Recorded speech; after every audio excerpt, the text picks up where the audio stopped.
はいどうも皆さんこんにちは。今回は天文法華の乱についてお話ししていきます。天文という年号の頃に起きた法華宗に関連する戦乱ですね。将軍でいうと足利義晴の頃に起きた出来事です。この戦乱によって京都にあった法華宗の寺院はことごとく焼き払われてしまい、法華宗を信じる人たちは京都から追放されてしまいました。今回の動画ではなぜ法華宗が弾圧されたのかを当時の政治情勢とともに見ていきましょう。時は戦国時代、当時の京都は室町幕府によって統治されていました。しかしこの頃の幕府は複雑で、足利義晴と足利義経の2つに分裂している上にどちらも京都にいないという状況でした。つまり京都を守ってくれるはずの将軍は京都にいません。こんな状況だったので、京都に住む町の人々は自分たちで町を守るために結集していました。その中心が京都の各地にある法華宗の寺院だったので、京都の町衆には法華宗が広まっていったのです。さて、一度法華宗の話から離れて当時の政治情勢を見ていきましょう。先ほど出てきた足利義晴と足利義経ですが、彼らも好きで京都を離れているわけではありません。二人とも京都に行って将軍になりたいと思っていました。そんな足利義晴と足利義経を擁立していたのが細川隆国と細川晴元。最終的に勝利したのは細川晴元で、敗北した細川隆国は死んでしまいます。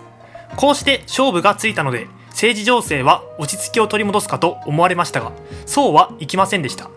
共通の敵を失った細川晴元の家臣たちは内部分裂を起こしていきます。初めて名前が出てきた人物もいますので、なぜ彼らが対立したのかを詳しく見ていきましょう。さて、時間は少し戻りますが、畠山義高という人物に仕えている木沢長政という人物がいました。彼らは細川晴元に味方していたので、高国との戦いでは勝った側についていました。しかし共通の敵である高国がいなくなった今、その結束は弱まっていき、内部分裂を起こしていくことになります。この対立の発端となったのが柳本陣次郎と三好元長でした。彼らは政治構想で対立しており、陣次郎は義晴を将軍にしたいと思っており、元長は義経を将軍にしたいと思っていました。このような意見の食い違いがありましたので、三好元長は陣次郎を殺害。これに細川晴元が怒りました。三好元長は慌てて出家して謝罪しますが、晴元の怒りは収まらず、ついに両者は武力衝突に発展していきます。まず動いたのは畠山義高でした。畠山義高が木沢長政のいる飯盛城を包囲します。これを受けて細川晴元は木沢長政を救うため、ある勢力に協力を要請しました。本願寺です。細川晴元は木沢長政救出のために本願寺に一騎を依頼したのです。本願寺から派遣された一向一揆の圧倒的な軍勢により、この戦いは晴元方の圧勝。それどころか一向一揆はそのまま堺へと攻め込んで、三好元長までも自害に追い込みます。義経幕府はわずか1ヶ月で一向一揆によって崩壊へと追い込まれたのです。邪魔者を排除することに成功した細川晴元は足利義晴と和睦して、やっと上洛することができると思っていました。しかし問題はここからでした。膨れ上がった一向一揆が制御不能になっていったのです。一向一揆は奈良にも飛び火して、奈良は焼き払われてしまいます。せっかく和睦した足利義晴と細川晴元ですが、制御不能になった一向一揆のせいで上洛できません。そこで彼らが目をつけたのが法華宗でした。やっと冒頭の話に追いつきましたね。要するに細川晴元や木沢長政が畠山義高や三好元長に対抗するために一向一揆を使ったのですが、次は一向一揆が制御不能になったので、法華宗を使ってこれにぶつけようとしたのです。対立構造としては一向一揆と法華宗なので宗教同士の戦いかと思ってしまいますが、今までお話ししてきた通り、この対立の裏には畿内の複雑な対立関係がありました。さて、こうして動員された法華宗は山科にある本願寺の本山を焼き討ち、本山を焼き払われた一向一揆は激怒して、戦いはさらに激しくなっていきます。その上、細川晴元は京都の法華宗に大阪御坊攻めを依頼しました。これに起こった一向一揆も反撃に出ます。堺を攻めて細川晴元を淡路に追い払い、伊丹城を包囲してしまうのです。もはや一向一揆は手のつけようがない勢力へと成長していました。長い年月をかけて作り上げてきた細川の領国は一向一揆に制圧される寸前になっています。もちろん晴元もただ見ているわけにはいきません。本拠地に戻った晴元は阿波で軍勢を集めた末に海を渡り、摂津へと再び帰ってきました。この時一緒に海を渡ってきたのが三好長慶です。こうして細川晴元の家臣として寄せ集め集団の一員となった三好長慶ですが、彼の経歴も複雑なものでした。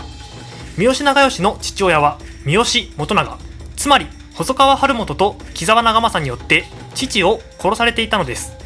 要するに長慶は父の仇が上司と同僚という複雑な環境に身を置くことになります。しかしこの時の長慶はまだ11歳、いつか復讐する機会が来る、そう考えて我慢して静かに力を蓄えていきました。さて話を戻しましょう。さすがに本拠地から連れてきた軍勢の力は強く、援軍としてやってきた阿波勢の活躍もあって一向一揆は鎮圧されていきます。その後本願寺は復興を進めていきますが、山科にあった本山は先ほども言った通り焼き討ちにあっていました。最初は山科を復興しようとしたようですが、本願寺商女はそれを諦めて本拠地を石山に移します。これがいわゆる石山本願寺です。対する法華宗はどうなっていたかというと、京都の自治を行っていました。最初は義治も認めていましたが、法華宗もだんだん制御不能になってきます。こうして次は法華宗との戦いが始まっていくのです。これが天文法華の乱です。さて京都で幅を利かせていた法華宗ですが、彼らをよく思わない勢力が他にもいました。延暦寺です。平安時代から京都にいた古くからの勢力である延暦寺は、新興勢力である法華宗をあまりよく思っていなかったのです。そんな時事件が起きます。延暦寺のお坊さんが烏丸観音堂で説教をしているところに法華宗のお坊さんが現れて、延暦寺のお坊さんを論破してしまうのです。これに腹を立てた延暦寺は足利義治に接触します。当時言うことを聞かなくなっていた法華宗を義治も警戒していましたので、義治と延暦寺は手を組んで強大になりすぎた法華宗を攻撃すべく共に京都へと攻め込みました。この攻撃によって京都内の法華宗寺院はことごとく炎上、法華宗寺院は京都を追われ堺へと落ち延びていくことになります。こうして京都は焼け野原となることでやっと落ち着きを取り戻し、ついに足利義治と細川晴元の上洛が叶います。久しぶりに将軍が京都に帰ってきたのです。しかしこの頃の室町幕府に安定という言葉は無縁なものです。すでに畿内の主役は将軍から細川氏、細川氏から細川氏の部下へと移り変わっていました。こうして細川晴元の家臣である三好長慶が政治の表舞台に立つことになっていくのです。さていかがだったでしょうか。京都から追い出されてしまった法華宗ですが、これ以降約6年間は京都で法華宗寺院を再興することは禁止されています。しかし焼け野原となってしまった京都の復興のためには法華宗は必要不可欠だと判断されたのでしょう。後に再興の禁止を解かれ、京都の復興を担っていくことになります。さて次の動画では三好長慶についてお話ししていきます。それではまた次の動画で。